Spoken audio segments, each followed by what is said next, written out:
Yo quiero compartirles algo que personalmente Dios, mientras estaba allá, empezó a hablar a mi corazón en tiempos de oración, y porque yo le decía, bueno, Señor, ¿cómo compartir esto? ¿No? Porque, a ver, cuando uno tiene una visión, pues uno la tiene, pero ya el desafío es cómo la va uno a ¿qué?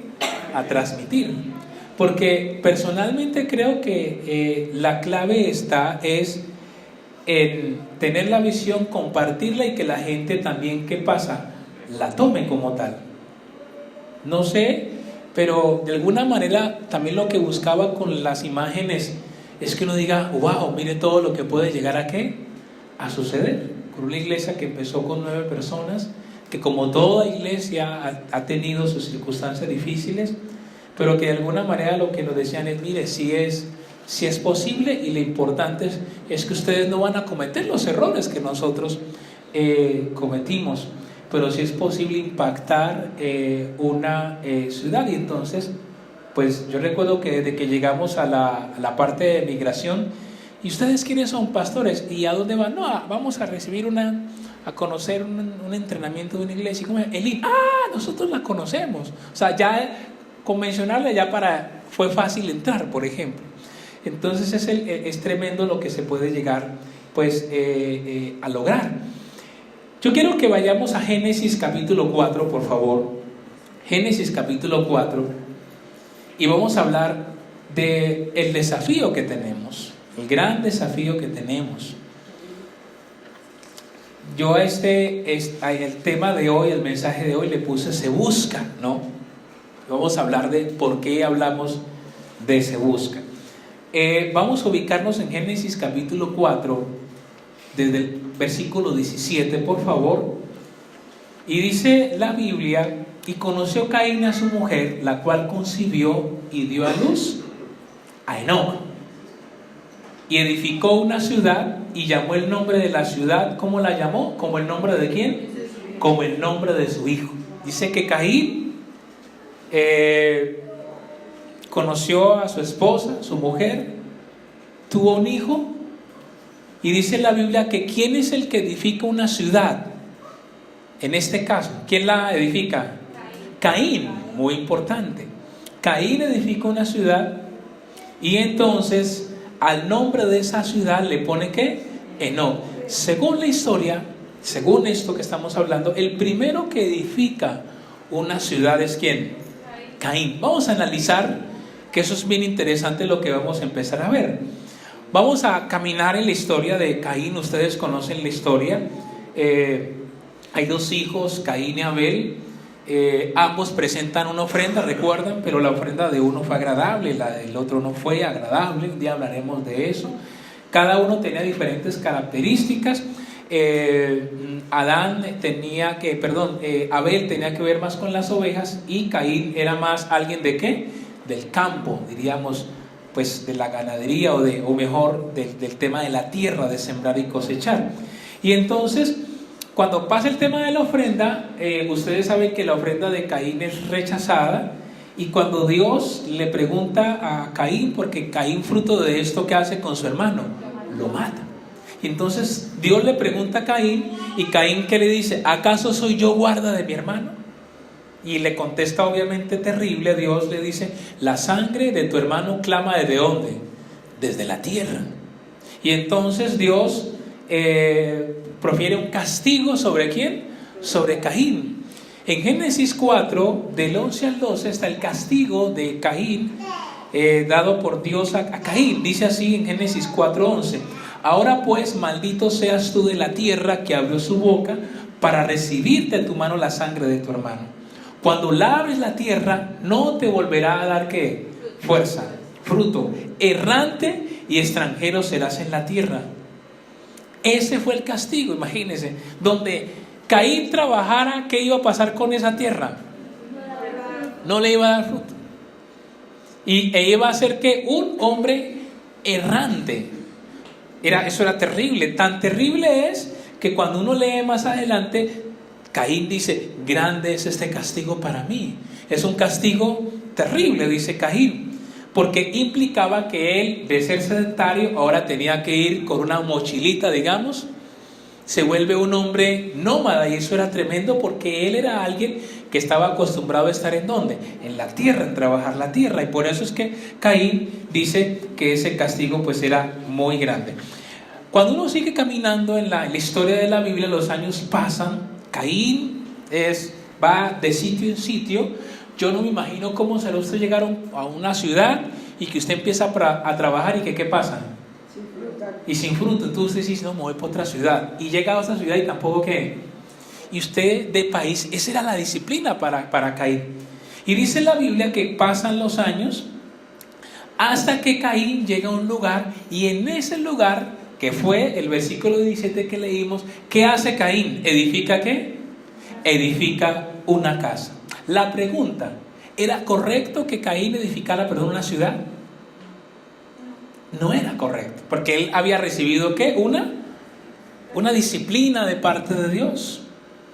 Pero tal vez dicen los estudiosos que Caín estaba cansado, que dijo, vamos a edificar un lugar, construye la ciudad, tiene un hijo y le pone la ciudad el nombre de su hijo. Pero la gran pregunta es que él sabe que lo que él trabaja ahí, ¿qué pasa? ¿No le va a dar qué?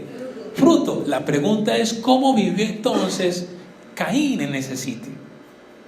Si él sabía que iba a trabajar y no le iba a dar fruto. Entonces algunos creen, o dicen los estudiosos, que lo más probable es que él dice, listo, yo no puedo sembrar, pero otros pueden sembrar. ¿Por quién? Por mí. Y entonces se dice que es muy probable que Caín empezó a vivir ¿de qué? Del trueque. Yo no siembro, pero yo puedo dar algo, yo puedo conseguir algo.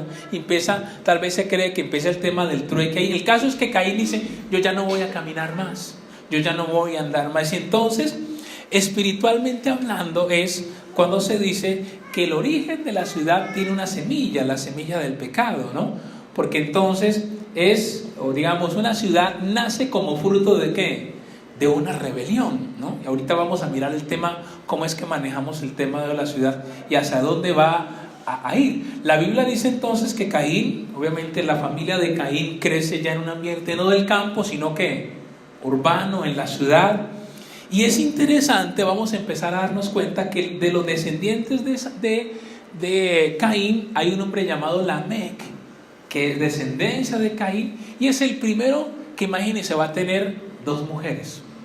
Ahí empezamos a ver el tema, ¿no? Caín, el pecado, la ciudad, descendencia, y es el primer caso, no es casualidad, que el primer caso que sale con 2 mujeres viene ¿de dónde? Viene de Caín en un lugar urbano. Y entonces, claro, se dice que es ahí también donde empiezan cualquier cantidad de desviaciones, que es lo que hoy de alguna manera pues podemos nosotros vivir. La historia sigue y nos encontramos en Génesis capítulo 6. Y en Génesis capítulo 6, desde el versículo 5, sucede un fenómeno que se va a repetir una y otra vez. Y es que Dios ve que la maldad de los hombres era mucha en la tierra. Y que todo lo que pensaban en su corazón no era sino lo malo. Y entonces volvemos a ver que la ciudad se convierte en un lugar donde hay mucho pecado, ¿cierto? Y entonces Dios tomó una decisión de destruir el mundo conocido de la época. Y entonces es donde nace la famosa historia de Arca, donde Dios llama a Noé. Y entonces, pues obviamente viene el diluvio, donde muere el mundo conocido de la época. Y a partir de Génesis 9 seguimos en la historia. Cuando acaba el diluvio, Dios le da una orden a Noé y a su familia. ¿Qué le dice en Génesis 9:1? ¿Qué le dice? ¿Llenen qué? La tierra, espárzanse. Vamos a mirar una constante muy importante, que me sigan por favor.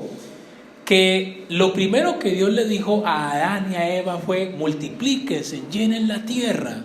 Pero ustedes y yo nos vamos a dar cuenta que por alguna razón el ser humano ha querido desobedecer eso. Y vamos a mirar hoy cómo eso afecta hoy el mundo actual. Porque aunque Dios le dijo a Adán y Eva: espárzanse, multiplíquense, uno va a ver que el ser humano siempre intenta ¿qué? Quedarse en un solo lugar. Y vamos a ver qué es lo que pasa con eso. Y entonces, en Génesis 9:1, Dios vuelve y le dice a esa familia que sobrevive: por favor, quiero que se esparzan, que llenen la tierra. Dios no quería que se quedaran en un solo lugar, debían llenar la tierra. La historia sigue y nos encontramos con Génesis 10 y 12, donde por un tiempo se esparcen, pero de nuevo, ¿qué pasa en Génesis 10:11? Empiezan a construir ¿qué? La torre de Babel. Y en la torre de Babel el ser humano vuelve y se detiene. ¿Y qué quiere hacer? Vamos a construir una torre, vamos a hacer algo muy grande. Y entonces llegan allí, se establecen allí, ya no se quieren esparcir cuando Dios les había dicho eso, se quieren es concentrar. Y entonces se dice que la torre de Babel representa el desafío, representa de nuevo la rebelión del ser humano, porque Dios le dice: ustedes se tienen que esparcir. Pero ellos querían engrandecer: hagamos un nombre muy alto y que la gente nos reconozca. Y entonces ellos de nuevo empiezan con eso. Y Dios de nuevo, ¿qué hace entonces? Dios dice: hay que detener esto.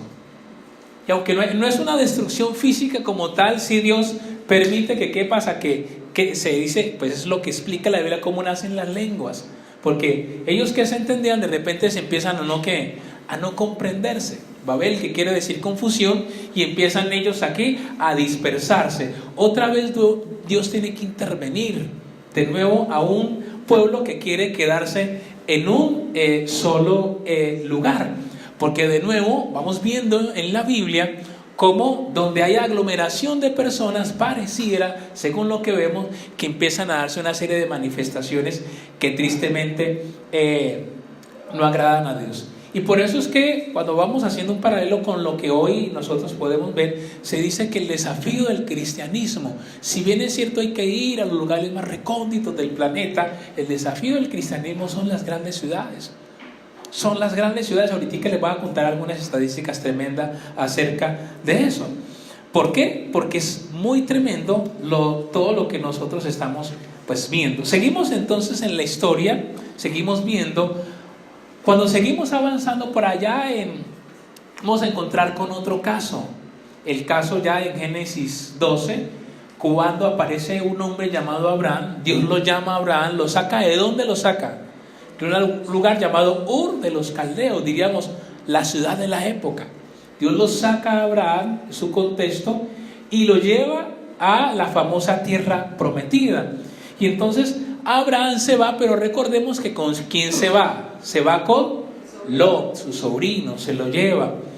Y cuando de repente los tiempos empiezan a avanzar, ustedes conocen que llega un momento en que los pastores de Abraham riñen con los pastores de Lot, porque había mucho animal y no había cómo compartir los alimentos. Y entonces Abraham le dice a Lot: bueno, Lot, como quiera, diga usted para dónde agarra. Y Lot dice que mira las montañas y dice: no, está muy bravo para allá. Mira la llanura. Solo que la llanura estaba muy cerca de dos ciudades, Sodoma y Gomorra. Y a Lot le pareció cosa ligera y dijo: no, construyo cerca de. La Biblia dice que luego poco a poco Lot fue extendiéndose hasta que termina viviendo ¿en dónde? En Sodoma y Gomorra. Y Sodoma y Gomorra pues es nada menos y nada más que una de las ciudades más terribles, donde pues es el caso de crisis y de promiscuidad que se va a vivir en esa ciudad. Mire que es interesante que desde la Biblia hasta estos tiempos está demostrado que es algo muy particular. Donde hay mayor hacinamiento de personas, la gente se vuelve, por ejemplo, más agresiva. Donde hay mayor hacinamiento de personas, hay más promiscuidad, hay más incesto y más abusos, porque claro, a veces toca compartir habitación con muchos. Donde hay más hacinamiento de personas, está demostrado que hay más prostitución, ¿cierto? Y ahora, bueno, ¿hacia dónde vamos? Entonces nos tenemos que ir de la ciudad. No, vamos a ver hacia dónde les quiero llevar, obviamente, con eso, porque no estamos hablando de que la ciudad sea malo, estamos hablando es de todo lo que implica, de lo que hay en una ciudad. Y entonces la Biblia dice que Dios toma de nuevo una decisión con Sodoma y Gomorra. ¿Qué decisión toma? Destruir. Vamos a ver cómo Dios una y otra vez tiene que intervenir, porque de nuevo esa aglomeración de personas está generando muchísimo daño. Tanto es que en Génesis 18 Dios va a destruir Sodoma y Gomorra y Abraham empieza a interceder. ¿Qué le dice Abraham? Señor, 650. ¿Y qué dice? Toma un poquitico. Gracias, Cecilia, me he olvidado. ¿Qué le dice Abraham? 650 no vas a destruir la ciudad. ¿Y qué dice Dios? 650 no la destruyo.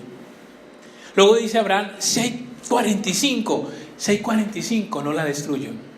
Luego dice 630, Dios dice 630 no la destruyo. 620 llega 610, dice Dios, si hay 10 yo la destruyo. Pero usted sabe que la ciudad, ¿qué pasó? O sea que había, no había. Pero eso es una reflexión también hoy para nosotros. Una reflexión para nosotros. Porque eso quiere decir entonces la importancia de que una iglesia se multiplique. No sé si me hago entender. La importancia de que una iglesia se multiplique. Ahora vamos a ir a unas estadísticas ya de casos más cercanos en nuestra era. La importancia de que una iglesia crezca y que afecte. Que Dios diga, no, es que hay bastante cristianos, no podemos, no vamos a actuar.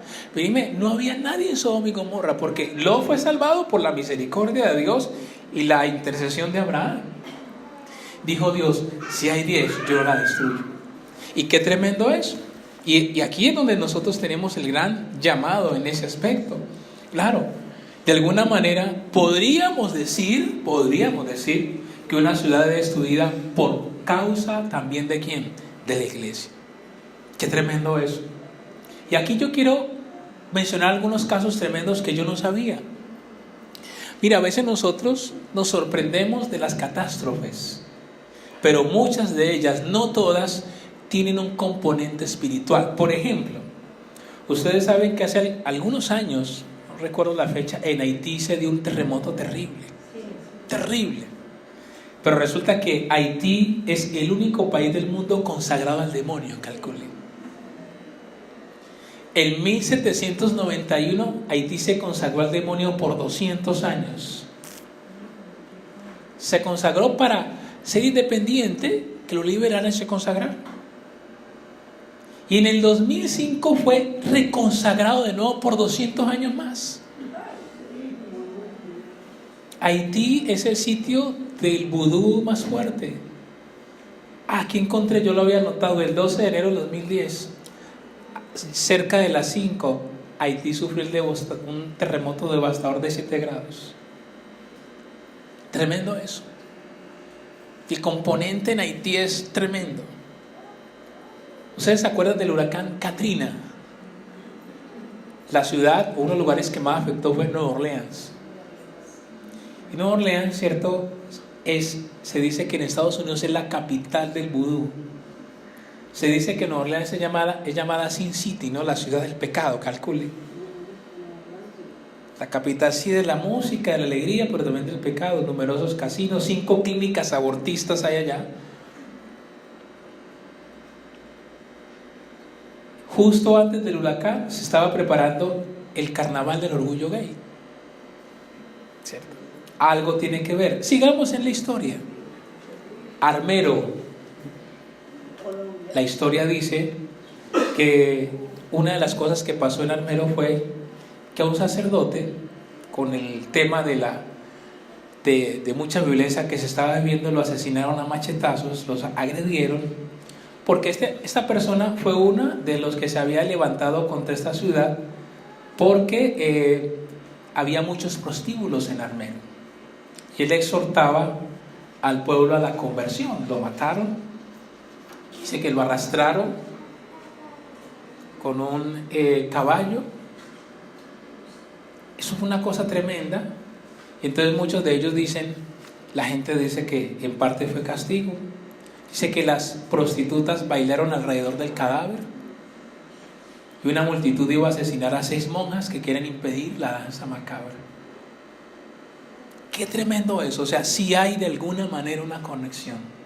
Cuando Dios toma la decisión, es muy probable, no estoy diciendo que sea La única razón es muy probable cuando vemos el caso de Sodoma y Gomorra. Y por eso cuando usted mira algunos casos de por allá, era Sri Lanka, muchos de esos sitios, tiene que ver, hay un componente espiritual. Hay un componente espiritual. Y por eso la gran pregunta es: ¿cuál es el papel de la iglesia? Claro, es muy importante que nosotros comprendamos eso. Porque está demostrado por estadística, por ejemplo, que ¿dónde roban más? ¿En una ciudad o en el campo? ¿Dónde hay más problemas de prostitución? ¿En una ciudad o en el campo?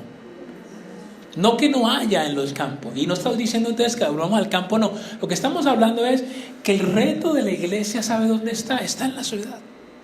Podríamos decir que la gran ciudad para Santander, ¿cuál es? Bucaramanga. Esta es la gran ciudad. Este es el gran reto. Creo que por algo Dios nos tiene acá. Pero seguimos en la historia para que vayamos avanzando. Seguimos en la historia y llegamos a una decisión tremenda que Dios toma. Estamos viendo que Dios, donde hay conato de que se reúnen en maldad, ¿Dios qué hace? Destruye. Pero Dios de alguna manera sabe que el hombre es obstinado. Y entonces era una guerra de nunca acabar. Entonces Dios va a dar un giro tremendo que a mí me llama la atención. Y en Jonás, vamos a Jonás. En Jonás capítulo 1, del 1 al 2, Dios va a hacer lo siguiente. Dice así en Jonás 1, del 1 al 2: vino palabra de Jehová a Jonás, hijo de Amitai, diciendo: levántate. ¿Qué le dice? Ve a dónde. A Nínive, a aquella gran ciudad, y pregona contra ella, porque ha subido su maldad delante de mí. Tienes que ir a la gran ciudad. Una reflexión en el tiempo que estuvimos allá, que ellos han entendido en El Salvador, es que ellos dicen, y decía el pastor allá, en todo lo que nos iban compartiendo de su experiencia, decían: nosotros hemos entendido una cosa de alguna manera, y es, y la literatura que ellos tienen es, que si la iglesia no afecta a la ciudad se traga a la iglesia. Hay estadísticas, por ejemplo, en México es un país que crece más o menos un promedio de 1,000 personas. Entonces la iglesia tiene que ojalá ir a la paz, de lo contrario la iglesia se empieza ¿a qué? A encoger. En muchos países del mundo, claro, sobre todo en Europa, el cristianismo está desapareciendo. Factor número 1, los musulmanes, que llegan y tienen muchos hijos, y ellos ya crecen en un ambiente, y ellos, una de sus funciones es el mundo musulmán, ¿ya? Pero por otro lado, la iglesia, cierto, la demografía está creciendo y la iglesia no avanza, entonces la iglesia se empieza a empequeñecer. O hay otro fenómeno que pasa en muchas ciudades del mundo, y es, como pasa en Bogotá, que la gente dice: ay, yo ya no quiero vivir en esta congestión. La gente, ¿para dónde se va? Para las afueras. Y entonces, ¿qué pasa con muchas iglesias? Yo ya no puedo ir porque me queda ¿qué? Muy lejos. Y eso está pasando a nivel mundial, eso. Porque como esta frase, si la iglesia no afecta a la ciudad se traga a la iglesia y desaparece completamente. Y entonces dice la Biblia que ahora Dios va a dar un giro. Ya Dios no va a destruir más una ciudad, sino que ahora Dios dice: no la va a destruir más. ¿Vamos a qué? Vamos a salvar a la ciudad. Y entonces dice la Biblia que Dios le da una orden ¿a quién? A Jonás. ¿Y qué le dice? Ve a Nínive, ve a la gran ciudad. Claro, nadie quería ir a Nínive. La historia dice que, de manera jocosa, dicen que cuando Satanás quería castigar a un demonio, lo mandaba a Nínive. Imagínense, o sea, cómo era la cosa, ¿no? En Nínive era terrible, una ciudad sanguinaria, violenta, pero una de las potencias de la época. Y es tremendo cómo Dios envía a Jonás a esta gran ciudad. Y entonces, después de actuar en Enoc, en Babel, en Sodoma, Dios toma una decisión, elige una ciudad, la ciudad más grande, y elige, qué interesante, elige a una persona con un mensaje corto. Y aquí yo aprendí algo entonces, que cuando Dios quiere afectar a un lugar, solo se requiere de corazones que estén ¿qué? Dispuestos. Con un mensaje. Y entonces Dios elige a una persona con un mensaje a ir a una ciudad. Pero usted y yo conocemos la historia. ¿Jonás qué hace? Jonás huye. Jonás huye. Porque a Jonás le parece que eso que pasa, que eso no le incumbe a él. Y el gran reto que tenemos y que tiene el cristianismo de hoy es no cometer el error de Jonás. No cometer el error de Jonás. De decir, ¿eso a mí qué pasa? Eso a mí no me compete. Y el gran desafío que tenemos es, mire, yo le voy a decir con todo el cariño de mi corazón. Voy a abrirle mi corazón porque es que tenemos que ser así, descarnados, ¿no? Pero, ¿cuál ha sido mi oración? La experiencia en Salvador fue extraordinaria. Hemos tratado con las fotos de mostrarles. Pero si nosotros como Arca no entendemos que debemos de pasar de una posición pasiva a decir, ¿qué hay que hacer? No va a pasar ¿qué? Nada. Eso será una experiencia bonita, ¿no? Porque el gran desafío que tenemos es eso. Una de las cosas que a mí me llamó la atención allá cuando vi fue a toda la gente sirviendo. Claro, porque eso empieza ¿desde dónde? Desde la célula. Eso lo vi en los niños. Entonces un niño refrigerio, el otro recogía la ofrenda, las líderes solamente, y otro, bueno, y fulanito orar, y era un niño más intenso, Dios mío, eso se movía, pero se paró, y la líder de célula se le hizo al oído y le decía, tal cosa, papito Dios, tal cosa, y se movía, pero él oraba, ¿no? O sea, desde ahí están involucrados. Y llegamos allá, yo me quedé sorprendido de eso. Le cuento que el pastor principal no predicó el domingo, porque le quiero contar algo. En la iglesia celular el pastor no es el foco. ¿Sabe quién es el foco? Dios. ¿Y sabe quién más? La gente. En la iglesia celular uno no es el hombre show, porque eso es un peligro que el pastor sea lo más importante. Si es una figura clave, sí. ¿Sabe por qué? No porque no quisiera, porque había una serie de personas. Y ese es el gran desafío que tenemos. Cuando yo titulaba este mensaje Se Busca, tiene que ver con esto. Porque Jonás tal vez dijo en su mente, eso no me incumbe, eso no es mi trabajo, eso no es mi visión. ¿Por qué yo voy a ir a hablarle a una ciudad que no quiere? Y Jonás toma la decisión. Tal vez se cree que Jonás, ¿qué quería? Que lleven del bulto por ser malos. Tal vez Jonás había perdido la sensibilidad. Y a nosotros nos puede pasar algo similar. Lo más importante es que yo vaya, reciba, pero más allá no me hablen. Y créeme que perderíamos el examen. Si nosotros no avanzamos hacia allá en esta dinámica de iglesia, créame que literalmente apague y vámonos. Porque el desafío que tenemos en Santander y lo que Dios ha hablado a mi corazón es, esta es la gran ciudad y este es el reto. Ustedes y yo sabemos, a unos cuantos metros de aquí, que es esta cuadra que le cambiaron del nombre, pero la mente sigue siendo el mismo. Ustedes saben lo que pasa en familia. Ustedes saben lo que pasa allí. Y este es el desafío, y esta es la gran ciudad. Y entonces Jonás huye, Jonás evade. Y uno puede hoy evadir de muchas maneras, mi trabajo, el tiempo, aquello, una, la otra. A mí me llamó la atención los que nos hospedaron. Y no estoy diciendo que usted tiene que hacer lo mismo, no, por favor. Pero los que nos hospedaron, en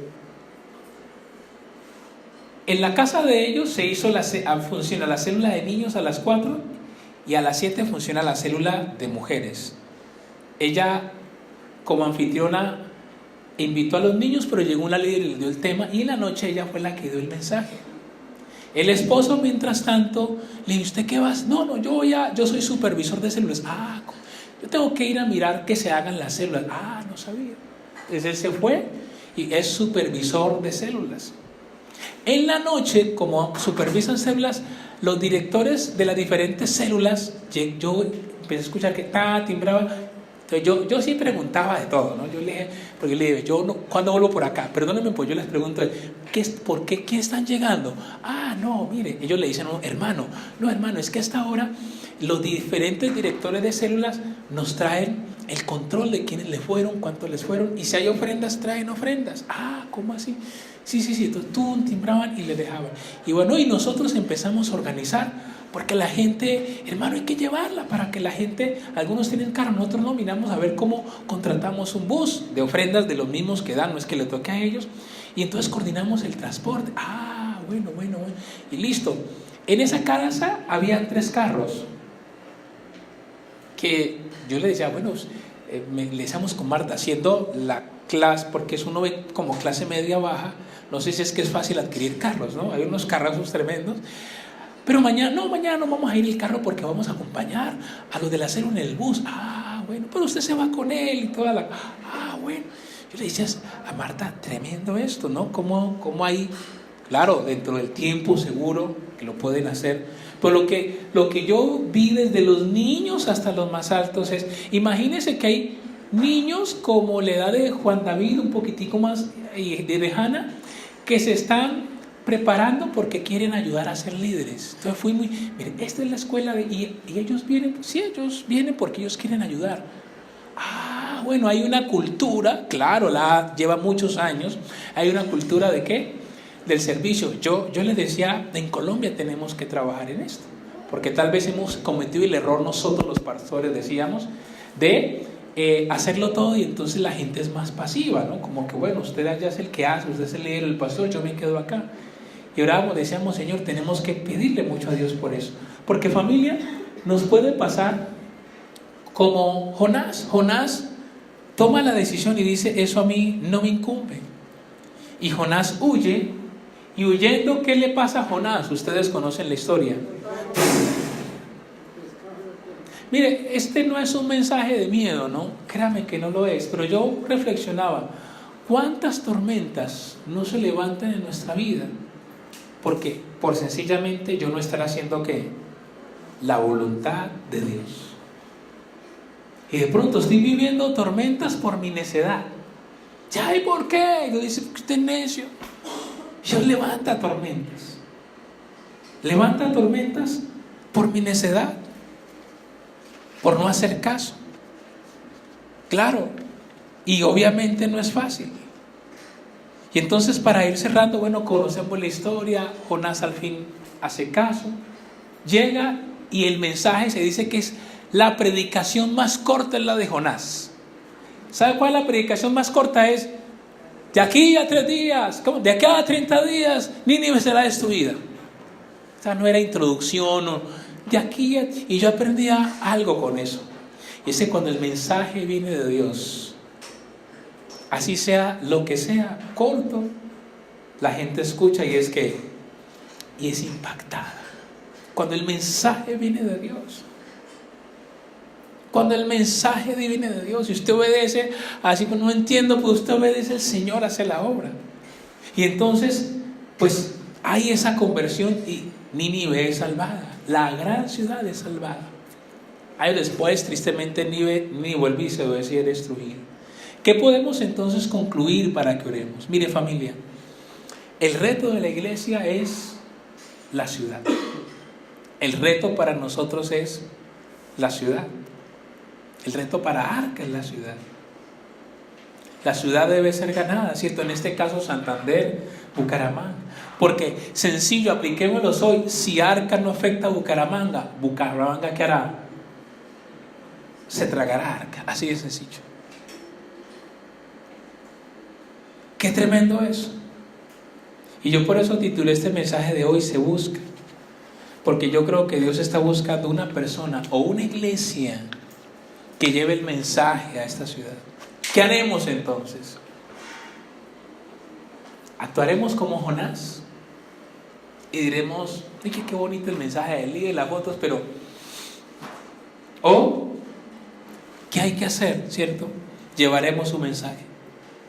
Familia, el próximo domingo estaremos hablando de la visión de todo lo que viene en cuanto a la dinámica que vamos a implementar, lo que vamos a hacer con los grupos. Ya les contaremos específicamente de nuestro primer curso de crecimiento, de entrenamiento, para que podamos ser parte de la solución y no del problema. Y yo simplemente les quiero hoy con este mensaje, mi oración ha sido: Señor, por favor, tócalos a la gente. Que entendamos que estamos en un momento histórico, familia. Mira, si suena romántico, créame, estamos en un momento histórico. Usted está siendo parte de la historia, pero la decisión es suya. Créame que lo mejor, estoy convencido, lo mejor está por venir. Créame que mi compromiso con Dios, Dios sabe, y con ustedes es dar lo mejor.